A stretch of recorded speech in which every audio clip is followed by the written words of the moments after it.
There's a truth about women that no one dares to say out loud. Not your teachers, not your parents, not even your favorite relationship gurus. It's hidden beneath the language of love, wrapped inside words like connection, chemistry, and attraction. But it's not love, it's hypergamy. And once you see it, you can't unsee it. Every woman, whether she admits it or not, is looking up in status, up in power, up in dominance. She doesn't date down. She doesn't fall for potential. She falls for hierarchy. That's the dark truth no one wants to admit, because it breaks the fairy tale. Let's rewind 200,000 years. Back when survival meant food, shelter, and protection from predators. A woman's best chance at survival? Find the strongest man in the tribe. Not just physically strong, but socially strong.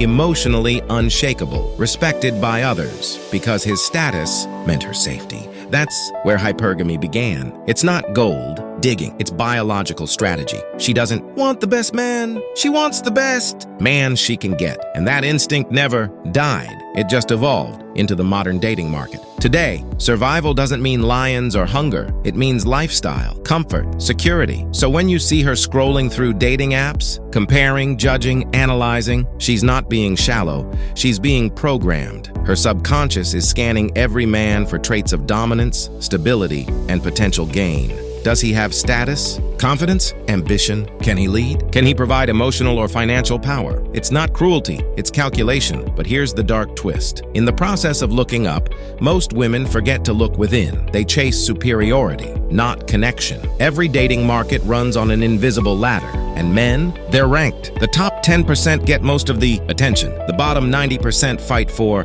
scraps. And hypergamy amplifies that imbalance. A woman doesn't just want a good man. She wants a man that other women want. Because desire validates. Value. If no one wants you, she questions why. If everyone wants you, she wants to be the one who wins you. It's competition disguised as attraction. And it's one of the oldest games in human psychology. Here's where it gets darker. Hypergamy doesn't just affect who she chooses, it affects how long she stays. If a man loses his ambition, if he becomes weaker, softer, less dominant, the attraction fades. Not instantly, but slowly. Until one day she says, I just don't feel the same anymore. She doesn't even understand why, but her biology does. It's scanning for higher value, for stronger options. That's not betrayal, it's instinct. Now here's the paradox. Women are wired for, emotional connection, but driven by hierarchical attraction. So she might love a man deeply, but still feel drawn to someone above him. Not because she's disloyal, but because her emotions are tethered to perceived power.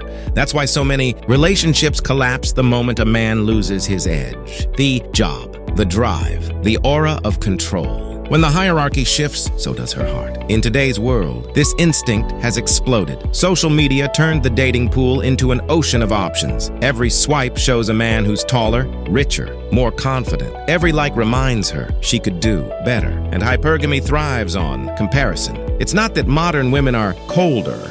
They're just constantly exposed to higher value illusions. The digital age amplified what evolution created. Now every woman is chasing an image of the perfect man who doesn't exist in reality. Most men react to this with anger. They call women shallow. They call them fake. They give up. But that's emotional weakness, because power never complains. It adapts. You can't change her wiring, but you can change your strategy. You don't win hypergamy by fighting. You win by becoming the upgrade. Focus on status, not sympathy. On value, not validation. The man who builds himself doesn't need to beg for attention. He attracts it by default. But here's the part most men can't handle. Hypergamy doesn't care about fairness. It doesn't care if you're loyal, kind, or consistent. It cares about value, perception. You could love her with your whole heart and then still lose her to someone who makes her feel more alive. That's the psychological cost of desire. Love isn't unconditional, it's transactional. The currency? Value. Not money, not looks, but energy, presence, and dominance. Here's the twist. When a man learns this truth, when he stops worshiping love and starts studying behavior, he becomes dangerous. Because now, he's not chasing, he's choosing. He understands that attraction isn't personal, it's primal.